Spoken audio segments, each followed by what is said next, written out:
Malgré la fine pluie qui s'est abattue sur la ville de Bopa, ce mardi 25 juin 2024, leaders religieux, acteurs de la société civile, élus locaux et communaux ont répondu à ce rendez-vous de la première tournée statutaire de 2024 du préfet du Mono dans la commune de Bopa. Au démarrage de ces moments d'échange avec les populations de Bopa, le préfet Dédénion Bienvenu Milorin dévoile aux participants les points d'attention de la rencontre. Vous qui êtes les usagers de l'administration communale, comment appréciez-vous les services qui vous sont rendus? Quelles sont les difficultés que vous avez lorsque vous sollicitez les services communaux malgré que désormais la fonction technique soit séparée des fonctions politiques? Et quelles sont vos attentes vis-à-vis des gouvernants?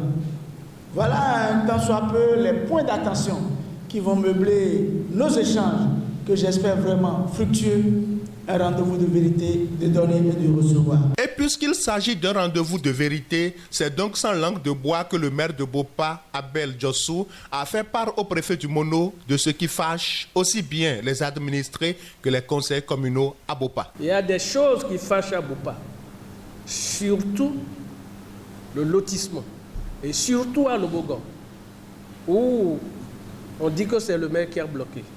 Nos deux principales voies qui sont dans un état de dégradation avancée. Il y a l'électricité, il y a des arrondissements, oui, des villages qui ont payé le compteur et qui n'ont pas le compteur à ce jour.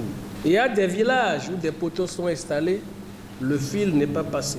Il y a les marchés de Bopa et d'autres infrastructures dont Bopa n'a pas bénéficié. Monsieur le préfet, c'est ça ce qui fâche certains citoyens, même certains membres du conseil communal. Mobilisation des ressources financières dans les communes du Mono, c'est le sujet qui attire le plus l'attention du préfet lors de cette tournée.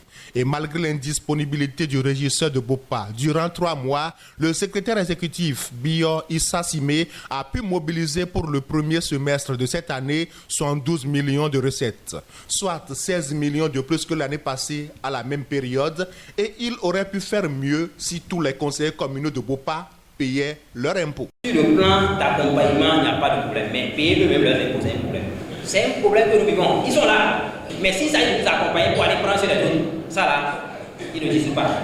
Ils sont prêts à nous accompagner. C'est pourquoi je parle que la population s'entende pour qu'ils mettent pression sur eux-mêmes à ce qu'ils paient les impôts pour demander aux autres de payer les impôts. Cette situation ne saurait durer longtemps. Le préfet Dédénion Bienvenu Milorin annonce déjà des mesures contre les conseils communaux du Mono, débiteurs par rapport à la fiscalité. Parce qu'on a remarqué ça à commun. Ici, ça, je viens de dire au SG, aujourd'hui vous allez recevoir un message radio juste à notre retour pour nous faire le point de tous les élus débiteurs. Et nous allons faire prélèvement à la source. On va saisir également l'administration des impôts. Ce n'est pas concevable. Donnez le bon exemple. On ne comprend pas que vous allez dans les marchés. Déjà, les bonnes dames se trouvent harcelées, mais vous n'êtes pas à jour vis-à-vis de ce que vous leur réclamez. Ce n'est pas bon. Preuve à l'appui, le maire de Bopa dit sur le champ qu'il est à jour. Le maire est à jour. Merci, monsieur le maire. En langue nationale, les directeurs départementaux ont éclairé et rassuré les populations en ce qui concerne les différentes préoccupations.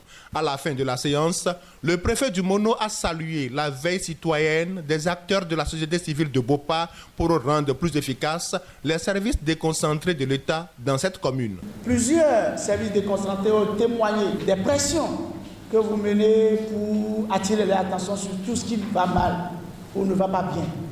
C'est vraiment ça le rôle qui est attendu de vous, que vous puissiez être nos relais à la base pour nous remonter en temps réel les difficultés et nous permettre de prendre les décisions conséquentes afin de régler les problèmes de façon imminente pour éviter qu'ils se muent en gangrène ou en crise dans nos sociétés. Alors que l'inexistence des ressources naturelles crée des difficultés financières, au secrétaire exécutif de Bopa, cette commune a occupé en 2022 la première place au plan national en termes de gouvernance locale et la 3e place au plan départemental pour la mobilisation des ressources financières en 2023.